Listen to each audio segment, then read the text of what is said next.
Hello दोस्तों, आज 12 अगस्त 2023 दिन शनिवार का आज के मुख्य समाचार, बड़ी खबरें, देश और दुनिया का ताजा अपडेट लेकर हाजिर हो गए। देश के अलग अलग राज्यों की ओर से, सरकारों की ओर से महत्वपूर्ण अपडेट, नए नियम, बड़ी घोषणाएं और बड़ा ऐलान की जानकारियां लेंगे, इसलिए वीडियो को पूरा ध्यान से आखिर तक जरूर देखते रहिएगा। तो आइए दोस्तों, बिना टाइम विलंब के शुरुआत करते हैं आज की पहली बड़ी खबर। मरीजों के दुर्व्यवहार पर इलाज से इंकार कर सकेंगे डॉक्टर, मारपीट पर भी नहीं मिलेगा ट्रीटमेंट। नेशनल मेडिकल कमीशन ने इस तरह के नियम जारी किए हैं। डॉक्टरों के खिलाफ हो रही हिंसा की घटनाओं को रोकने के लिए नेशनल मेडिकल कमीशन ने नोटिफिकेशन जारी किया है। इसमें डॉक्टरों की सुरक्षा को लेकर कहा गया कि रजिस्टर्ड मेडिकल प्रैक्टिशनर्स यानी आरएमपी उन मरीजों या रिश्तेदारों का इलाज करने से इंकार कर सकते हैं जो डॉक्टरों के साथ गाली गलौज, मारपीट और हिंसा करने पर उतर हो जाते हैं। राष्ट्रीय चिकित्सा आयोग का निर्देश है, डॉक्टर दवा के विज्ञापन भी नहीं कर पाएंगे। नए नियमों के अनुसार अगर किसी डॉक्टर या उनके परिवार को कोई उपहार, यात्रा सुविधाएं, नकद या मौद्रिक अनुदान देता है तो उस डॉक्टर का लाइसेंस निरस्त किया जा सकता है। ये नए नियम राष्ट्रीय चिकित्सा आयोग ने एक अधिसूचना के जरिए देश भर में लागू कर दिया है। वहीं नाइजर में हालात बिगड़ रहे हैं। केंद्र ने भारतीय नागरिकों को तुरंत देश छोड़ने को कहा है। नाइजर में सैन्य तख्तापलट होने के बाद लोग डरे हुए हैं और इसी बीच भारत ने अपने नागरिकों को सलाह दी है कि वे जल्द से जल्द नाइजर को छोड़ दें। विदेश मंत्रालय ने इमरजेंसी नंबर भी जारी किया है। साथ ही अपडेट खबर है, विपक्षी गठबंधन के INDIA यानी इंडिया नाम के खिलाफ याचिका सुप्रीम कोर्ट में खारिज हो गई है। कोर्ट ने कहा कि हम नहीं सुनेंगे, चुनाव आयोग जाइए। सुप्रीम कोर्ट ने शुक्रवार को 26 राजनीतिक दलों के गठबंधन को इंडिया शब्द का इस्तेमाल करने से रोकने की मांग वाली याचिका खारिज कर दी है। अदालत ने कहा कि इस तरह का मामला चुनाव आयोग में जाना चाहिए, हम इस पर सीधे सुनवाई नहीं कर सकते। वहीं बड़ी खबर है, लोकसभा सत्र समाप्त, 17 बैठकें 44 घंटे 15 मिनट तक चली, 22 बिल पारित हुए हैं। लोकसभा अध्यक्ष ओम बिरला ने कहा कि मंत्रिपरिषद में अविश्वास प्रस्ताव पर चर्चा 19 घंटे 59 मिनट तक चली। चर्चा में 60 सदस्यों ने भाग लिया। ओम बिरला ने बताया कि यह प्रस्ताव अस्वीकृत हुआ है। सत्र के दौरान 20 सरकारी विधेयक पेश किए गए और 22 विधेयक पारित किए गए हैं। साथ ही दोस्तों बड़ी खबर आ रही है, देशद्रोह होगा खत्म, अंग्रेजों के समय के 3 कानून बदलने जा रही केंद्र सरकार। अमित शाह ने बिल पेश किया है। केंद्रीय गृह मंत्री अमित शाह ने जिन 3 कानूनों को खत्म करने की बात की है उनमें भारतीय दंड संहिता CRPC और भारतीय साक्ष्य अधिनियम है। यानी केंद्रीय गृह मंत्री अमित शाह ने अंग्रेजों के समय से चले आ रहे 3 महत्वपूर्ण कानूनों को पूरी तरह से बदल दिया है। गृह मंत्री ने मानसून सत्र के आखिरी दिन लोकसभा में भारतीय दंड संहिता CRPC और भारतीय साक्ष्य अधिनियम को बदलने के लिए 3 विधेयक पेश किए हैं। मॉब लिंचिंग और नाबालिग से गलत काम करने पर मौत की सजा, IPC, CRPC और एविडेंस एक्ट बदला जाएगा।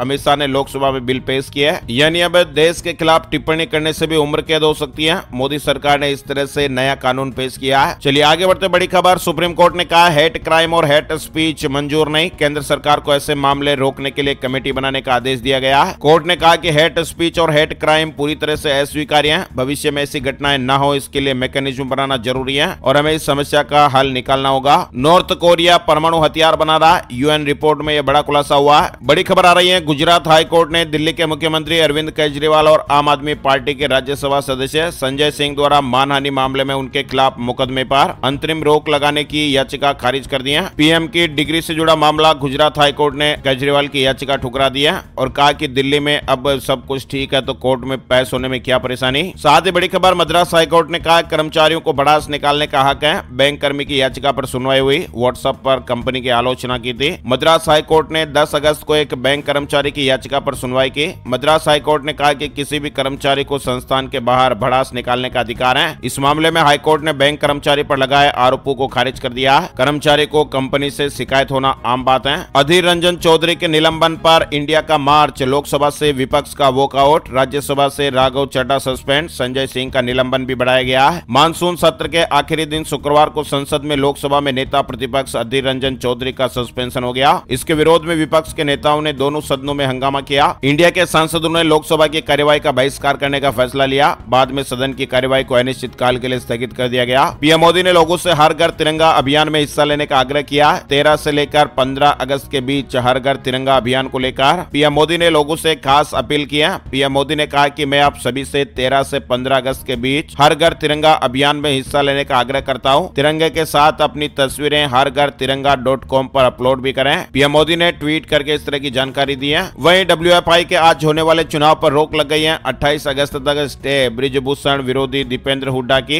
हरियाणा रेसलिंग एसोसिएशन हाईकोर्ट पहुंची। चंडीगढ़ मनाली नेशनल हाईवे पर फिर से लैंडस्लाइड हो गया। चलती कार पर पत्थर गिरने से एक बच्चे की जान चली गई। चंडीगढ़ मनाली नेशनल हाईवे पर मंडी के 6 मील में देर शाम चलती अल्टो कार पर यह घटना हुई। राजस्थान से जुड़ा अपडेट आ रहा है। सफाई कर्मचारियों की भर्ती पर हाईकोर्ट ने जवाब मांगा। स्वायत्त शासन विभाग से पूछा कि क्यों ना भर्ती प्रक्रिया को ही रद्द कर दिया जाए। दरअसल राजस्थान में हो रही सफाई कर्मियों की भर्ती को लेकर हाईकोर्ट में सुनवाई हुई। अदालत ने स्वायत्त शासन विभाग के सचिव और निदेशक से 22 अगस्त तक जवाब मांगते हुए पूछा क्यों ना इस भर्ती प्रक्रिया को रद्द कर दिया जाए। दरअसल अदालत में याचिका दायर करके संतोष कुमार व अन्य ने कहा कि पूर्व में हुई सफाई कर्मियों की भर्ती लॉटरी प्रक्रिया से पूर्ण की गई थी। इसको लेकर भर्ती नियमों में संशोधन किया था और उन्हें हाईकोर्ट ने भी स्वीकृति दी थी। वहीं अदालत ने लॉटरी प्रक्रिया को सही ठहराते हुए कहा था कि सफाई कर्मियों की भर्ती में न्यूनतम शिक्षा की जरूरत नियमों में नहीं है और ऐसे में केवल साक्षात्कार या अन्य माध्यम के जरिए भर्तियां होने पर इसमें अनियमितता या फर्जीवाड़ा होने की पूरी संभावना रहती है। लेकिन मौजूदा भर्ती का नोटिफिकेशन जारी होने के बाद भी नियमों में बदलाव किया। भर्ती में केवल साक्षात्कार व नाले की सफाई का कार्य करवाकर ही सेवा में लेने की प्रक्रिया अपनाई जा रही है और ऐसे में मौजूदा तरीके से हो रही सफाई कर्मियों की भर्ती में पूरी तरह से धांधली और भ्रष्टाचार हो सकता है। इसलिए पूरी भर्ती प्रक्रिया को रद्द किया जाए। दरअसल 176 निकायों के लिए राजस्थान में 13,184 पदों पर भर्ती हो रही है। बड़ी खबर है, बीएड पास ग्रेड 3 टीचर भर्ती लेवल 1 से बाहर हो गए। सुप्रीम कोर्ट का फैसला आ गया। बीएड पास 3rd ग्रेड टीचर भर्ती के लेवल 1 से बाहर हुए हैं। केवल बीएसटीसी डिप्लोमाधारी पात्र होंगे। लाखों अभ्यर्थियों को झटका लगेगा। यानी लंबे समय से राजस्थान में चला रहा बीएड बीएसटीसी विवाद शुक्रवार को खत्म हो गया। सुप्रीम कोर्ट ने अपने फैसले में यह साफ कर दिया कि ग्रेड 3rd टीचर भर्ती के लेवल 1 के लिए केवल बीएसटीसी और इसके समकक्ष डिप्लोमाधारी ही पात्र होंगे। बीएड अभ्यर्थियों को सुप्रीम कोर्ट ने लेवल 1 के लिए पात्र नहीं माना है। वहीं छत्तीसगढ़ से जुड़ी बड़ी खबर आ रही है। बुजुर्गों दिव्यांगों के लिए भूपेश सरकार ने बड़ा फैसला लिया। अब 1 जुलाई से खाते में आएंगे इतने रुपए। भूपेश बघेल सरकार ने निराश्रितों, बुजुर्गों, दिव्यांगों की पेंशन राशि बढ़ा दी है। इन्हें मासिक पेंशन की राशि 350 रुपए से बढ़ाकर 500 रुपए दी जाएगी। 1 जुलाई 2023 से फायदा मिलेगा। 80 साल से अधिक आयु वर्ग के हितग्राहियों को पहले की तरह 650 रुपए पेंशन दी जाएगी। इसी तरह से इंदिरा गांधी राष्ट्रीय विधवा पेंशन योजना के तहत 350 के स्थान पर 500 रुपए पेंशन मिलेगी। वहीं इंदिरा गांधी राष्ट्रीय निःशक्त जन पेंशन योजना के तहत पूर्ववत 500 रुपए पेंशन दी जाएगी। वहीं राज्य योजना, सामाजिक सुरक्षा पेंशन योजना, सुखद सहारा योजना और मुख्यमंत्री पेंशन योजना के तहत अब 350 रुपए के स्थान पर 500 रुपए मिला करेंगे। छत्तीसगढ़ से जुड़ा अपडेट है। बड़ी खबर है, ऑनलाइन गेमिंग पर 28% जीएसटी का रास्ता साफ हो गया है। लोकसभा से मंजूरी मिल गई है। लोकसभा ने केंद्रीय माल और सेवा कर संशोधन विधेयक 2023 और एकीकृत वस्तु और सेवा कर संशोधन विधेयक 2023 को मंजूरी दे दी है। मध्य प्रदेश के किसान भाइयों के लिए बड़ी खुशखबरी है। सीएम शिवराज सिंह चौहान ने बड़ा तोहफा दिया।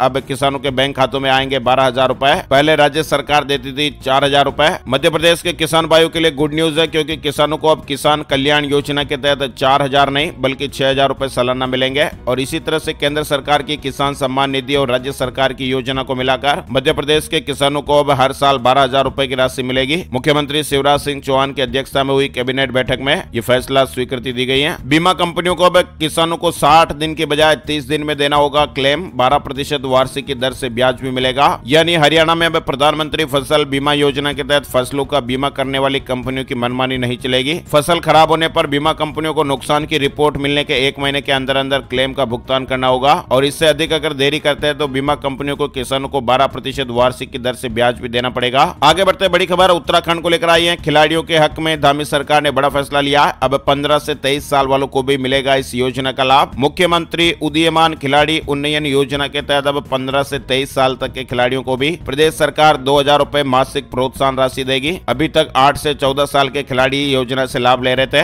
वहीं राजस्थान में 3 दिवसीय इंडिया ट्रेवल मार्ट 2023 का आगाज जयपुर में हो गया। पंजाब के 12 जिलों में बारिश का अलर्ट है। पंजाब में मानसून सुस्त होता जा रहा। आने वाले 3 दिनों में माझा, दोआबा और पूर्वी मालवा में बारिश के आसार बन रहे हैं। शनिवार को 14 जिलों में बारिश के आसार मात्र 25% और सामान्य बारिश रहने का अनुमान है। वहीं रविवार और सोमवार को हिमाचल से सटे इलाकों में 50% तक बारिश के आसार बन रहे हैं। गुजरात में अगले 5 दिन मध्यम बारिश की संभावना है। राजस्थान में सक्रिय सर्कुलेशन से गुजरात के कुछ जिलों में बरसात हो सकती है। पंजाब की सभी पंचायतें भंग, सरकार ने प्रबंधक लगाए। पंचायत समिति, जिला परिषद 25 नवंबर और ग्राम पंचायत चुनाव 31 दिसंबर को संभव। पंजाब में सरकार ने सभी पंचायतों को भंग कर दिया और इसको लेकर शुक्रवार को आदेश भी जारी हो गए, जिसके बाद वहां प्रबंधक लगा दिए गए। पंजाब में 13,000 से ज्यादा पंचायतें हैं जिनमें सरकार इलेक्शन करवाएगी। सूत्रों के मुताबिक पंचायत समिति और जिला परिषद के चुनाव 25 नवंबर को हो सकते हैं। वहीं ग्राम पंचायतों के चुनाव 31 दिसंबर में कराए जा सकते हैं। हालांकि सरकार की तरफ से चुनाव को लेकर अभी औपचारिक ऐलान होना बाकी है। बड़ी खबर आ रही है, थाली से गायब हुआ आलू। इस शहर में 60 रुपए किलो तक पहुंचे दाम। टमाटर के बाद अब आलू की बढ़ती कीमतों ने लोगों की टेंशन बढ़ा दी है।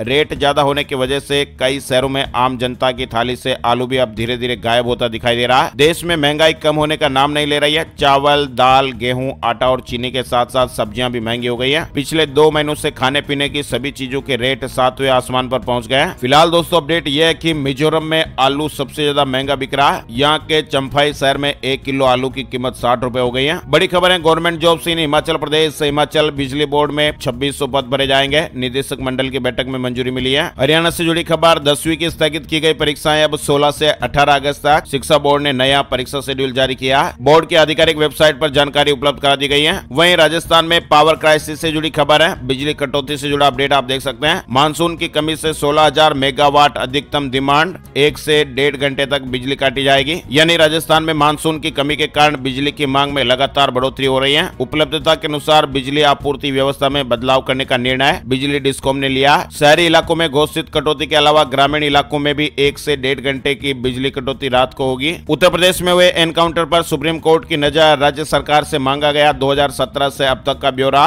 पूरी दुनिया में बज रहा यूपीआई का डंका, भारत बदलेगा वर्ल्ड ऑनलाइन पेमेंट की तस्वीर। यूनाइटेड पेमेंट इंटरफेस यानी यूपीआई अप्रैल 2016 तक अनसुना शब्द था, अविश्वसनीय शब्द था। वहीं आज हर किसी की जुबान पर यह शब्द मौजूद है। यानी कुछ साल पहले तक किसी ने भी नहीं सोचा होगा कि किराने से लेकर मॉल तक इसका इस्तेमाल होगा। आज घर से निकलने पर वॉलेट के भूल जाने पर भी बेफिक्र हो जाते हैं, लेकिन कुछ साल पहले घर से निकलते वक्त पर्स में कितने रुपए इसका ध्यान रखना पड़ता था। यूपीआई आज कितना फेमस हो गया और काम आ रहा आप जानते हैं। यूपीआई ने एक नए युग की शुरुआत की है। मध्य प्रदेश से जुड़ी खबर, सेवानिवृत्त हाईकोर्ट जज की जांच रिपोर्ट आने तक नहीं होगी पटवारियों की नियुक्ति। वहीं अब मध्य प्रदेश के नगरीय निकायों में भी मिलेगा 5 रुपए में भोजन। रसोई केंद्रों के शुभारंभ की तैयारी विभागीय स्तर पर पूरी हो गई है। महानगरों की तरह अब नगरीय निकायों में भी 5 रुपए में भोजन उपलब्ध कराया जाएगा। मध्य प्रदेश में वर्तमान में 100 दीनदयाल रसोई केंद्र संचालित है। कैबिनेट से स्वीकृति मिलने के बाद इन रसोई केंद्रों के शुभारंभ की तैयारी विभागीय स्तर पर कर ली गई है। वहीं मध्य प्रदेश में अब ऑनलाइन होगी भूमि अधिग्रहण की कार्रवाई। आगे बढ़ते हैं दोस्तों, बड़ी खबर झारखंड को लेकर आ रही है। हेमंत सोरेन सरकार ने भी बड़ा फैसला लिया। झारखंड के लोगों को 1 रुपए किलो मिलेगी चने की दाल। हेमंत सोरेन की अध्यक्षता में हुई कैबिनेट की बैठक में 30 बड़े फैसले लिए गए, जिसमें एक महत्वपूर्ण फैसला यह भी है, सूबे के सभी राशन कार्ड धारकों को अब 1 रुपया किलो की दर से चने की दाल मिलेगी। कैबिनेट ने फैसला लिया कि राष्ट्रीय खाद्य सुरक्षा अधिनियम 2013 एवं झारखंड राज्य खाद्य सुरक्षा योजना के सभी लाभार्थी परिवारों को प्रति परिवार 1 किलोग्राम चना दाल प्रति माह 1 रुपया किलो की दर से दिया जाएगा। और भी कई बड़े फैसले हुए हैं। वहीं छत्तीसगढ़ से जुड़ी खबर, 354 करोड़ रुपए से 26,000 घरों में लगेगा नल कनेक्शन। 5 शहरों के जल प्रदाय योजनाओं को मंजूरी दी गई है। उत्तर प्रदेश से जुड़ी खबर, सीमा हैदर को लेकर सामने आया बड़ा मामला। अब पाकिस्तान भेजने की तैयारी, आखिर किसने बुक कराई फ्लाइट की टिकट। यानी दोस्तों सीमा हैदर को सरकार तो भेजेगी पाकिस्तान, फिलहाल जांच चल रही है। लेकिन इसी बीच सीमा हैदर को लेकर एक बड़ा मामला सामने आया है। सीमा हैदर और अमित जानी को पाकिस्तान भेजने के लिए फ्लाइट के टिकट भी बुक करा दिए गए। सीमा हैदर के चर्चित मामले में समाजवादी पार्टी के पूर्व प्रवक्ता ठाकुर अभिषेक सोम ने गुरुवार को सीमा हैदर और अमित जानी के पाकिस्तान जाने के लिए फ्लाइट की टिकट बुक करा दी। अभिषेक ने कहा कि अमित जानी पाकिस्तान चले जाएं और वहां हीरोइन सीमा को भी साथ ले जाएं। अंजू पहले से वहां है और वे उधर ही रहे और वहीं पर फिल्में बनाए। इस तरह की मीडिया रिपोर्ट्स और खबरें। वहीं नए एरिस वेरिएंट पर डब्ल्यूएचओ की पड़ताल शुरू हो गई है। जिनेवा में हुई बैठक में डब्ल्यूएचओ के अधिकारियों ने कहा कि अभी तक कोरोना का एरिस स्ट्रेन के बहुत अधिक साक्ष्य सामने नहीं आया, इसलिए फिलहाल इसे गंभीर स्ट्रेन नहीं माना जा सकता है। पड़ताल शुरू कर दी है। जेलेंस्की ने बड़ा फैसला लिया, सैनिकों की भर्ती करने वाले सभी मुखियाओं को बर्खास्त किया।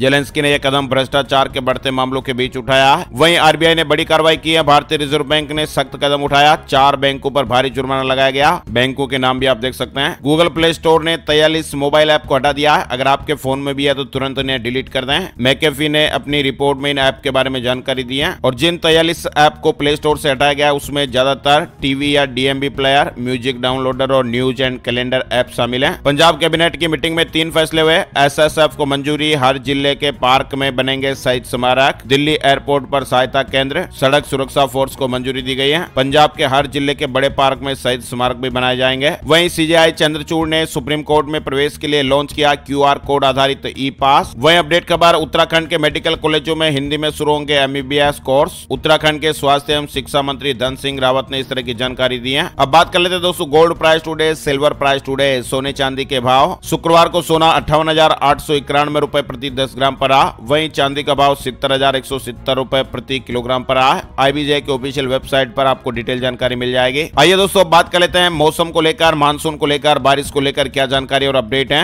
वेदर न्यूज एंड एनालिसिस में संपूर्ण भारत का आज 12 अगस्त 2023 का मौसम पूर्वानुमान। मौसम की जानकारी का ताजा अपडेट आ गया है। स्काईमेट वेदर अपडेट के मुताबिक अगले 24 घंटों के दौरान बिहार, झारखंड के कुछ इलाके, उप हिमालय, पश्चिम बंगाल, असम, अरुणाचल प्रदेश, मेघालय, नागालैंड के कुछ इलाके और हिमाचल प्रदेश साथ ही उत्तराखंड में 1 या 2 स्थानों पर हल्की से मध्यम बारिश के साथ ही कुछ स्थानों पर भारी बरसात हो सकती है। पूर्वोत्तर भारत, उड़ीसा, छत्तीसगढ़, पूर्वी उत्तर प्रदेश, तमिलनाडु, केरल, दक्षिण आंतरिक कर्नाटक, रायलसीमा, अंडमान और निकोबार द्वीप समूह के कुछ इलाकों में भी हल्की से मध्यम बरसात हो सकती है। वहीं गंगेय पश्चिम बंगाल, मध्य प्रदेश, गुजरात, कोंकण और गोवा, तटीय कर्नाटक, लक्षद्वीप, जम्मू कश्मीर और उत्तरी पंजाब साथ ही तटीय आंध्र प्रदेश में भी 1 या 2 स्थानों पर हल्की बरसात हो सकती है। आज के मुख्य समाचार अपडेट में फिलहाल बस इतनी ही खबरें। देश और दुनिया की ताजा लेटेस्ट ब्रेकिंग न्यूज अपडेट्स के लिए बने रहिए माय स्मार्ट गाइड पर।